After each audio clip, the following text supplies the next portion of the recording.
This was not the first time the sky tried to eat the earth. The night cracked open without warning. Darkness split like torn bark, and a river of burning dust spilled from the heavens. The air grew thick and living, a creature of heat that pressed its palm over every mouth. Sparks drifted down as if the stars were shedding their skins. They hissed when they touched hair, hide, leaf, and river. The tribe ran because their bodies remembered before the mind did. Feet struck dirt, then ash, then dirt again, every step a prayer without words. The smell came first, a bitter metallic tang. The taste of stone turned to blood. Then sound followed, not thunder, but a grinding roar like mountains dragged across the sky. The ground trembled, a low shiver that made knees buckle and teeth hum. Wind rose from nowhere, hot and hungry, licking at backs and calves, carrying with it the faint, dry whisper of grass surrendering to flame. A child stumbled. A hand lifted the child, skin rasping against skin, too dry, too hot, arms burning from the effort. The old ones moved like wounded trees, slow, stubborn, leaning against the air as though it might hold them. The young moved faster, but fear made them clumsy. No one spoke. Breath was currency. Eyes were wide plates drinking the red light. Above, the sky writhed, lines of fire stitched across it, tearing holes that bled. Through those wounds poured shards of brightness, each no larger than a hand, each enough to set the world alight. They fell in crooked arcs, humming as they came, streaking into the far woods with dull thuds. Where they landed, the earth coughed sparks. Bushes blossomed into orange flowers. The flowers became walls. The river lay ahead. A narrow ribbon turned black beneath the light. Its surface steamed. Stones on the bank were too hot to touch, so feet found mud, thick and cooling, oozing between toes with the relief of shade after noon. Those who reached the water crouched knee-deep, backs bowed, chests heaving, as if the river were a long breath they had finally remembered how to take. The water carried ash that coated lips and tongues with the taste of old fire pits. But it cooled. It cooled. A windshift came, sudden and cruel, and the heat returned from behind. The reeds on the far bank rattled, then stiffened, then caught. Fire leapt reed to reed as a hunter leaps stone to stone. Birds rose together. A dark sheet torn from the marsh, then vanished into the smoke. The night had fewer edges now. Shapes blurred. The world shrank to what skin could feel. Burn, chill, grit, ache. The earth shuddered again, harder. A knuckle of stone somewhere nearby split with a cracking sigh. Dust puffed up from the ground like breath from a sleeping animal. In that brief silence after the crack, all hearts listened for what would come next. It came as a second roar, closer, as though the sky had leaned down to speak into their bones. People flinched. Some fell to hands and knees, palms pressing into mud that soothed and dirt that scratched. The taste of clay filled mouths. It felt good to taste something that was not smoke. Flakes of brightness landed on shoulders and backs. Skin blistered in tiny moons. Hands slapped them away. The smell of singed hair curled into the throat. A mother bent over the sleeping bundle she carried. The bundle did not cry. It breathed quick as a bird. The mother's arms shook from the weight and from the memory of heat long stored in scar tissue that the fire knew how to wake. Someone lifted a torch out of habit and then let it fall, ashamed of the stupidity. No flame could be owned tonight. Fire belonged to the sky. Across the river, the forest lifted the veil of its own death.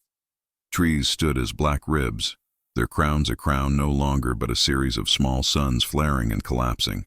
Sap sizzled and wept down trunks, then spit in tiny explosions. Leaves curled and folded in on themselves like tongues bitten in fear. The sound of burning was not just crackle. It was whisper, plead, argue, sing. It had many voices. Some of those voices were human. The tribe gathered in a crescent where the river bent and widened. They tried to become smaller than their fear, shoulders rounded, heads low, breath thin. Heat brushed the backs of their necks, a warning hand that never lifted. They stared into the water. It stared back. showing them skull-blur faces framed in red.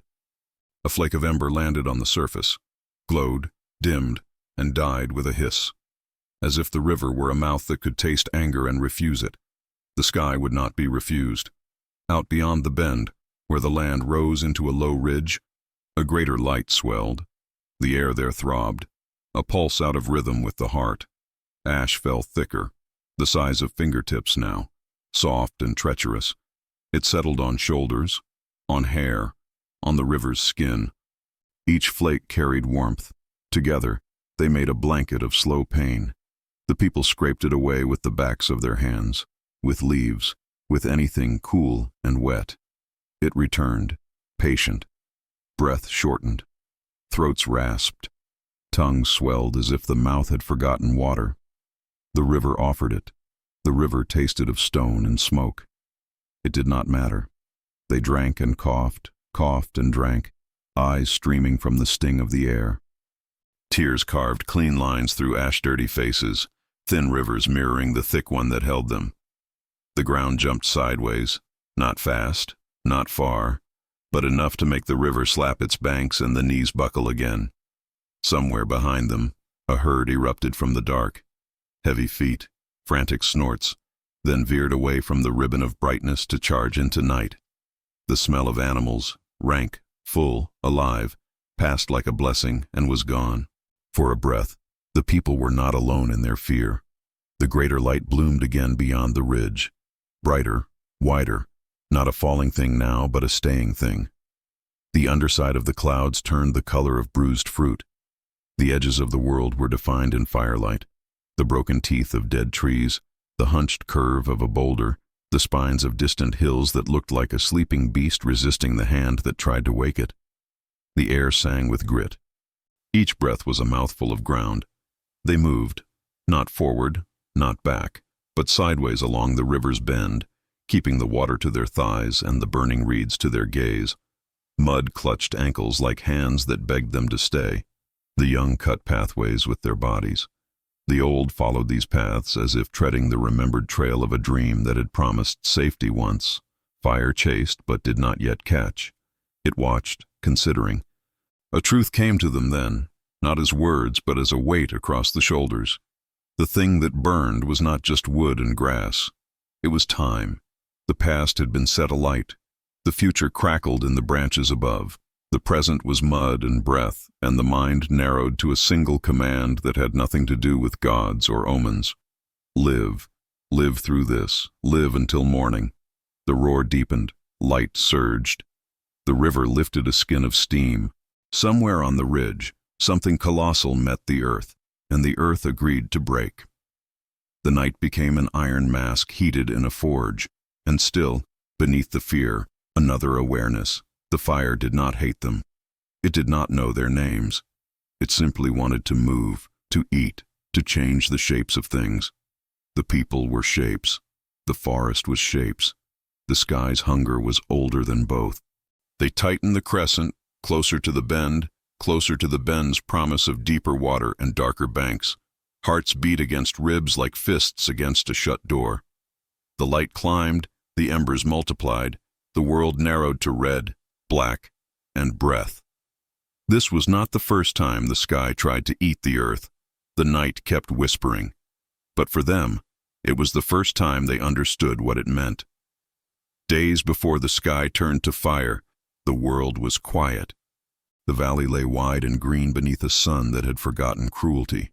Wind passed over the tall grass in slow, rhythmic waves, carrying the smell of dry earth, sweet root, and the faint musk of river clay. Birds moved like scattered thoughts between trees, their wings painting brief flashes of silver above the canopy. The tribe had lived through leaner seasons, colder rains, harsher suns. But this one had been kind. The air was full of insects and the slow murmur of life unbroken. They were 31 souls in all. Hunters, gatherers, mothers, elders, children who still stumbled when they ran. They called themselves nothing. Names were for the living to remember the dead. Each morning, they rose to the warmth of the sun spilling through the branches, to the sigh of embers still glowing in last night's fire pit. The fire was their center, their pulse. Smoke rose gently and curled around their faces like the breath of a sleeping ancestor. The narrator would have said, it was the kind of peace that makes the earth seem tamed, but the earth was never tamed, only patient. Every morning began the same. Men followed the narrow trail that cut along the river's edge, their shadows thin and long on the damp stones. Spears rested across shoulders, tips darkened from old hunts. Women gathered roots and seeds, the soft rhythm of their work punctuated by laughter too light to last in memory. The old ones sat near the fire, grinding seeds into meal, humming songs that had no beginning. The children watched their hands and learned what silence meant. The silence before the hunt, before the storm, before change. The tribe's fire was small, but its glow carried weight. Around it, their world seemed safe, manageable, human. It cooked their meat, warmed their bones, and pushed away the black shape of night. No one could remember a time before fire. They knew it as something taken from the gods, but the gods had not yet asked for it back. That afternoon, the river had sung softly. Fish darted beneath its skin, silver flashes that seemed to laugh at the hunger of those who waited on the shore. A young man, the strongest among them, the one with the scar that cut across his jaw, cast a spear and missed. The ripple of water mocked him, and laughter rose from his companions. He smiled despite the miss, because hunger was not yet sharp. The air was still gentle, the earth still generous. They could afford to fail. At dusk, smoke from their fire curled upward, thin and blue, dissolving into the darkening sky. They sat close as the light faded. Children slept against mothers' legs. The hunters chewed on roasted roots, hard and bitter but warm. The air smelled of meat and ash, a comfort older than words. An elder spoke softly of a time when the stars fell into the sea, when the water hissed and turned black for a day and a night. The others listened not for truth, but for the rhythm of the story. Firelight danced across their faces, turning eyes into small, flickering suns. They did not know that the same stars the elder spoke of were stirring again, far beyond their sight. For now, the world was small. It was the space between the river and the fire, between hunger and rest. The mountains watched from a distance, their peaks veiled in thin white smoke that was not yet ominous. The tribe thought it was cloud, but it was not. The earth had begun to breathe a little heavier, exhaling whispers of dust and heat that would soon become thunder. That evening, the hunters returned early. The forest had been too still. No bird had called, no insect had hummed. The air had a strange weight to it, as if pressing inward from all directions. The youngest among them, carrying nothing but a stone blade, said he smelled iron. The older one said it was the scent of coming rain. But the air was dry. When they looked up, the clouds hung high and thin, redder than they should have been. The sunset had taken on a bruised hue. It should have been beautiful. It was, and it wasn't. They slept uneasily that night. The dogs growled without reason, their ears twitching toward the horizon. The fire hissed once, though no wind touched it. Somewhere far off, deep below the ground, a sound like a sigh passed through the soil. No one heard it clearly enough to name it, but the earth had begun to stir. Morning came pale and dusty. The tribe's eyes were rimmed with weariness, though they spoke of nothing. They rose and worked. They hunted. They gathered. They laughed again, because laughter was the only proof they were still human. By noon, heat gathered on the back of their necks and stayed there. Shadows shortened until they disappeared entirely beneath their feet. The sky above looked white, not blue, and the sun's edge shimmered, quivering like the surface of a lake. No wind moved. The old woman who had spoken of falling stars sat at the edge of the fire, staring at the sky. She saw something she had not seen in her many years, a faint shimmer far to the north, like dust catching sunlight but brighter, colder. She blinked, and it was gone. She said nothing. No one would have believed her. That evening, she burned herbs in the fire, bitter leaves that smelled of storm and ash. Smoke clung to her hair. She whispered names of ancestors into it, not as prayer, but as memory. The others teased her gently, calling her spirit mad. She smiled with no teeth, her eyes bright in the half-light. "When the sky burns," she murmured, "it is because it remembers." No one asked her what it meant. The night came again, warm and heavy. They lay close beneath the shelter of woven leaves. The last of the firelight painted the inner walls of their shelter gold. Outside, the insects had vanished. Only the river still spoke, whispering over stone, telling a story no one understood. Above, the stars glittered with a strange insistence. Too many, too bright, as if leaning closer to see. It was a quiet night. Too quiet. Somewhere far beyond the horizon, a stone of the heavens had already begun its descent, burning across the cold void toward their small, trusting world. But they slept. And in their sleep, they dreamed of dawns that would never return quite the same. They dreamed of fire, though none yet burned. The wind forgot its direction. At first, no one noticed. The mornings came heavy and silent, with air that clung to the skin like damp fur. The songs of the forest were gone. No crickets, no frogs, only the river, breathing softly through the reeds. It was as if the earth itself had taken a deep breath and refused to let it go. The hunters were the first to feel it. They walked farther each day to find prey, yet the trails were empty. Bones lay where flesh should have been, picked clean, white as moonlight, still warm to the touch. The soil around them smelled of smoke, though no fire burned. When they pressed their hands to the ground, it trembled faintly, like the heart of a giant sleeping under thin skin. One of the men, the one with the scar along his jaw, raised his head and stared at the horizon.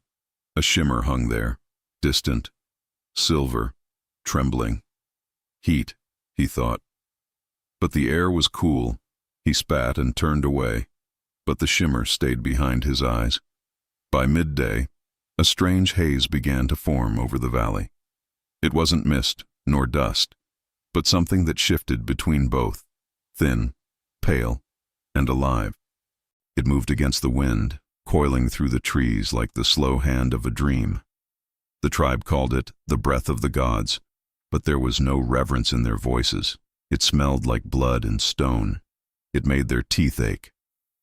The old woman who had burned herbs in the fire touched the haze with her fingers. When she withdrew her hand, a faint gray dust clung to her skin, sparkling like crushed bone.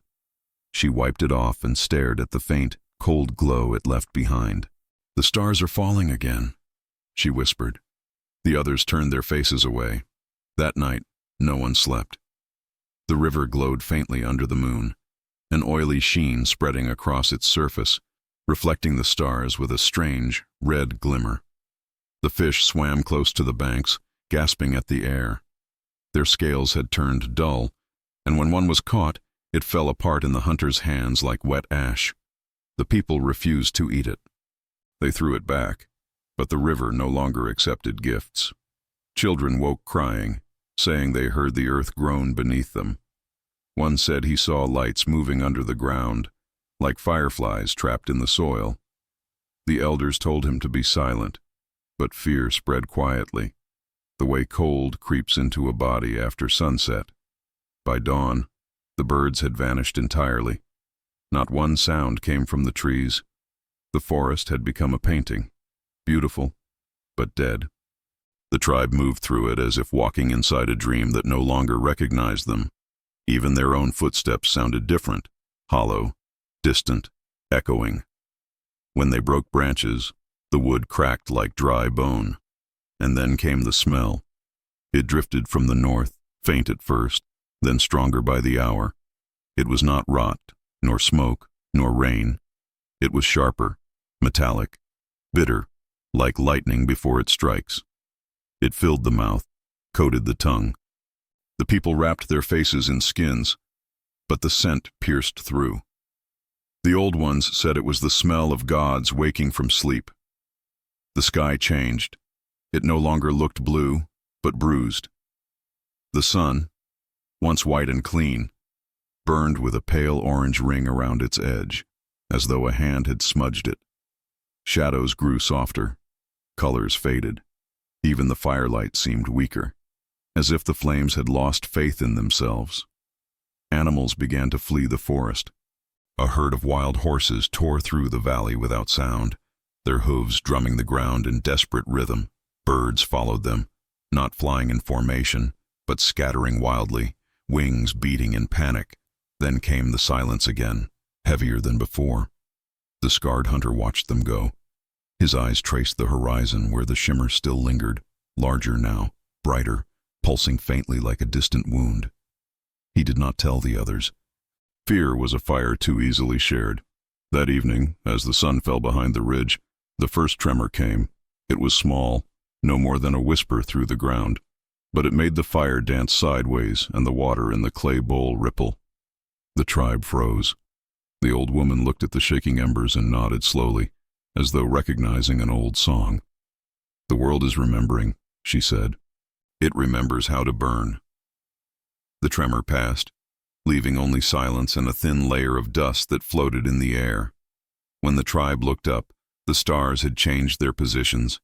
Some shone brighter, others had vanished. A new light glimmered low on the horizon, pale, unmoving, unfamiliar. It pulsed like a heartbeat. The next day, the wind reversed.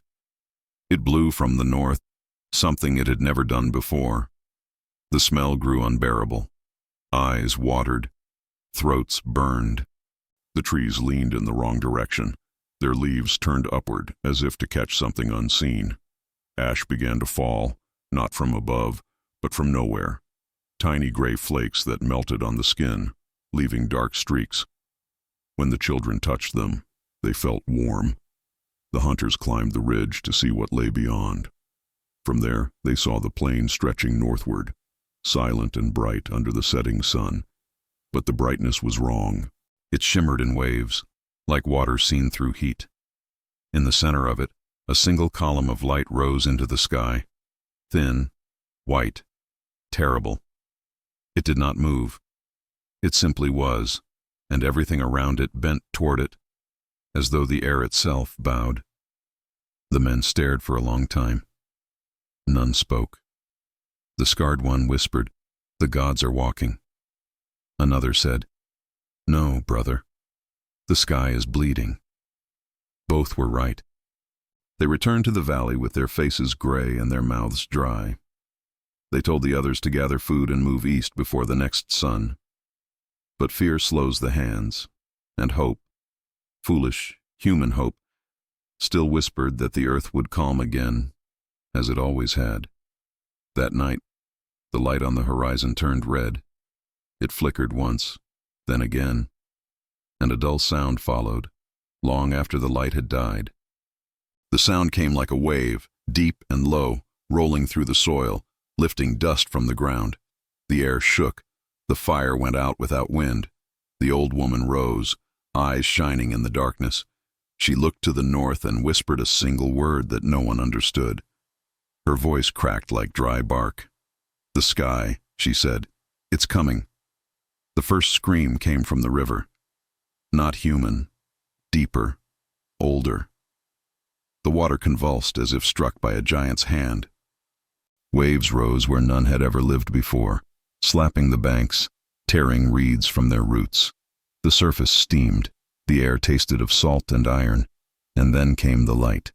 It arrived not as a beam, but as a storm, a flood of brightness that split the clouds open from within. The horizon flared white, then gold, then blood red.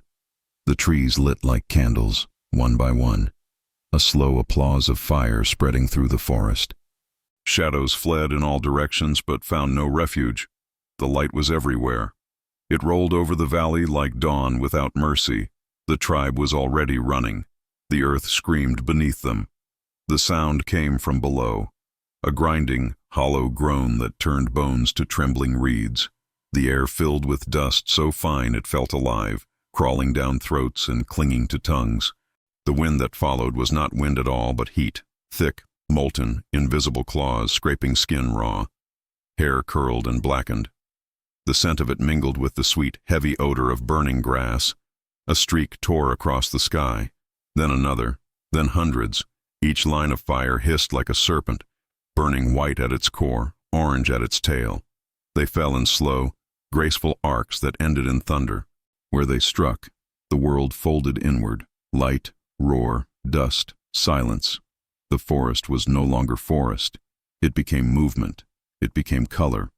Branches twisted and vanished in a heartbeat, replaced by walls of flame that reached higher than trees ever had.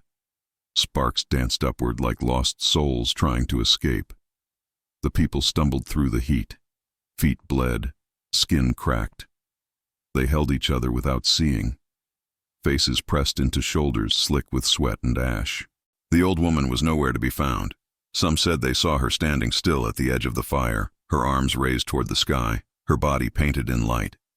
Others said she had already turned to smoke. Above them, the clouds ignited. Lightning crawled sideways through the ash, pale and frantic. But there was no thunder, only the deep, constant roar of fire feeding upon itself. The sky dripped light, molten dust falling like rain, each drop leaving a hiss and a hole. The ground, once soft with grass and clay, had become glass in places, glinting through the smoke like mirrors to a broken sun. The river was the only path left. They ran toward it, half blind, coughing blood into their palms. The youngest stumbled first, pulled upright by hands that could barely close. The water waded ahead, black, boiling at its edges. Steam rose like the breath of beasts. The first to enter screamed as the heat bit their skin. But pain meant life, and they plunged in anyway. The water took them, hissing, writhing, swallowing. It was not salvation, but delay. Above, fragments of stone the size of skulls struck the river, exploding into white bursts that sprayed shards like knives. The tribe ducked beneath the surface. Sound vanished. Light blurred into liquid gold. The river became the only world. When they surfaced again, the valley was gone. Where trees had stood, pillars of smoke twisted upward. The sky, once blue, was now a ceiling of fire. The ridge to the north was gone, simply gone, as if bitten off by something vast. The light was so strong it cast no shadows. Everything shone equally, mercilessly. The people's faces were masks of gray, eyes wept ash, lips split open, not from thirst but from the dry terror of what they saw. A child pointed upward, no words, only a gesture. Through the burning veil, something massive streaked across the heavens, not falling, but gliding. A tail of flame followed it, long as the horizon. The air bent in its wake. Trees far away burst apart without being touched. The roar returned, deeper now, the sound of a mountain deciding to move. The hunters shouted for the tribe to move east, to the caves beyond the ridge, though the ridge itself now burned like a wall. They carried what they could, baskets of food, skins of water already turned warm, the few children who could no longer walk. One man lifted the body of his brother, skin blackened, eyes open but blind. He carried him anyway, because to drop him would mean accepting that the world had already ended. They waded through the river until it split into smaller veins, until the water thinned and the mud clung to their feet like memory. Behind them, the forest collapsed inward, not burning anymore, but glowing.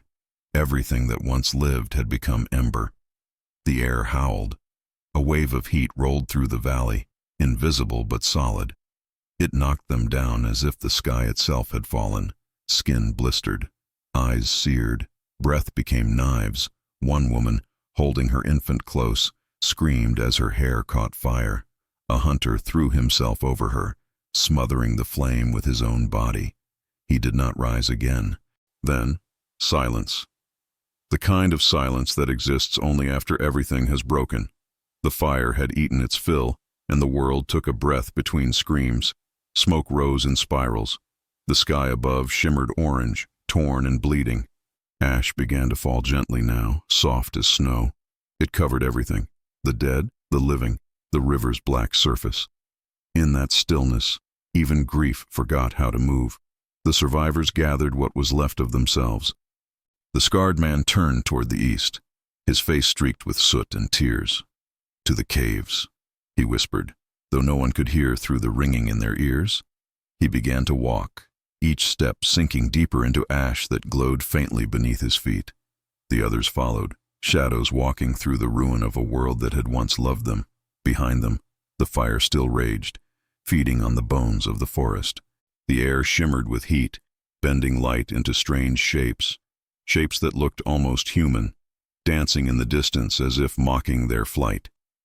The old woman's voice seemed to drift through the smoke, carried by the rising wind. When the sky burns, it remembers. The scarred man did not look back. He knew that memory now burned behind him, and that the night, though bright as day, was far from over. The air did not cool. Hours had passed since the first stones of fire had fallen, yet the heat still clung to the skin like grief. Every breath was a struggle, every step a prayer. The survivors moved through a world they no longer recognized, a wasteland of smoke, shattered trees, and rivers of ash that whispered as they shifted. Above, the sky pulsed red, as if the heart of the world had risen to the surface. They followed the scarred man. His legs moved without thought, each motion born of instinct older than reason. Behind him, the tribe limped and staggered, faces hollow, bodies trembling, eyes dazed from the light. The old woman's words echoed in his mind like a rhythm that would not stop. When the sky burns, it remembers. He did not understand. He only knew the caves lay east, carved into the stone long before his people had names. They reached the base of the ridge by night, though night no longer meant darkness. The world glowed. The ground itself breathed orange. Stones cracked and bled thin lines of molten light that trickled like veins beneath their feet. The air shimmered, bending the horizon into wavering ghosts. The scarred man turned to the others. They had no strength left for fear, only for obedience. The caves were near, but between them and safety stretched a field of fire. The dry grasses that once fed the river plain now stood aflame, a vast, endless curtain of heat and color, each blade a burning blade. The fire hissed and bowed with the wind, parting and closing like a living thing. Beyond it, the black mouths of the caves waited, silent and cool, promising a darkness that no longer seemed cruel. The tribe hesitated. Children clung to their mothers. The hunters looked to the scarred man. He looked to the sky. A rain of embers fell, soft and slow, settling on their hair and shoulders like the hands of ghosts. The air hummed. In that hum, something stirred, not sound, but awareness. The world was watching. Then she stepped forward, the woman who had carried her infant through the river. Her arms were burned, her voice almost gone, but her eyes still held light. She looked at the others, then at the field, and something in her expression changed. Not fear, not despair, but decision. She tightened the cloth around her child, pressed her lips to its forehead, and handed the bundle to the scarred man. For a moment, no one moved. He shook his head. She did not ask again. Her voice came soft, torn by smoke. Keep him safe. Then she turned and walked into the fire. The heat met her like an embrace. Flames curled around her figure, and for a heartbeat she was a silhouette carved of gold, a shape made of courage, of love, of everything that endures beyond reason. The smell of burning filled the air, sharp and human, but no one looked away. Even the wind seemed to hold its breath. She moved with purpose, each step pushing deeper into the blaze. The grasses bent before her, opening narrow paths through the inferno. Her body was already burning, skin blackening, voice lost to the roar. Yet the fire itself seemed to hesitate, to make room for her passage, as if some part of it remembered mercy. The scarred man clutched the child to his chest and followed, his feet sinking into hot ash, his lungs raw from the smoke. Behind him, the others moved, one by one, then all together, crossing through the paths she had made. They ran with their heads bowed, bodies wrapped in smoke, eyes closed against the sting of air. The flames licked at their backs, tore at their legs, but the way remained open. When the last of them reached the caves, the sky roared again. A new light split the horizon, brighter than before, pure white at its core. The ground heaved like a wounded beast. Stones fell from the ridge, bouncing and breaking.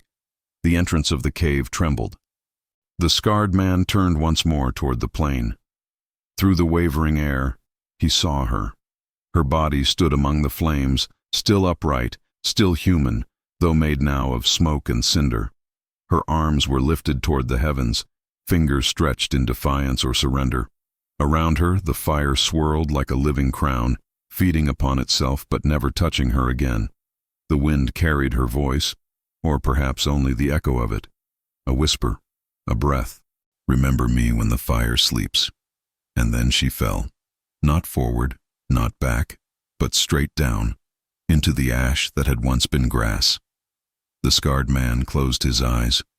Behind him, the others huddled in the cool dark of the cave, their bodies pressed together, their breaths shallow. The child whimpered softly, a sound small enough to be mistaken for wind. He opened his eyes again and saw the light outside shift from white to red to black. The firestorm was moving east, away from them, its hunger sated for now. Hours passed. The heat dulled. The world outside began to quiet, though it was not peace, only exhaustion. The survivors sat in silence. The air inside the cave was thick with the smell of damp stone and fear. Some wept without sound. Some prayed to gods that no longer seemed to listen. The scarred man held the child, rocking gently, though there was no lullaby left in him. In the glow from the cave mouth, their faces looked carved from ash. And then the old woman's voice came again, faint, like an echo through time. No one saw her, but her words filled the air. The fire takes, but it also gives. It burns away the weak, the false, the forgotten. But from its ashes, life crawls back. It always does. The scarred man lifted his head. Outside, flakes of ash drifted down like snow. He pressed the sleeping child closer, feeling its warmth against his chest. For the first time in days, he breathed without pain. And in that breath, he felt her presence, not gone, but woven into the smoke, into the night, into the memory of flame itself. She had made a path through death, and that path was still open. When morning came, the world did not know it.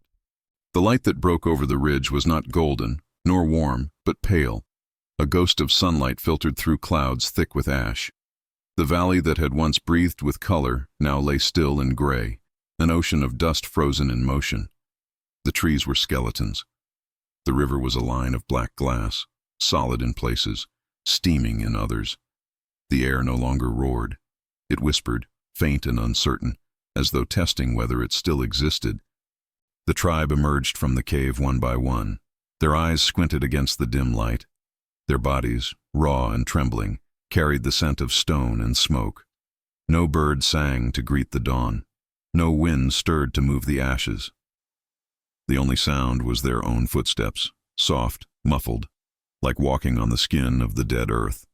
The scarred man carried the child in his arms. The baby breathed, faint but steady, wrapped in a skin that smelled of salt and soot. He looked down and saw its face smudged with gray, yet alive. Something inside him unclenched. Behind him, the old ones walked in silence, their hair coated white, their eyes hollow and wide. The younger ones followed, moving slowly as if afraid to disturb the world's stillness.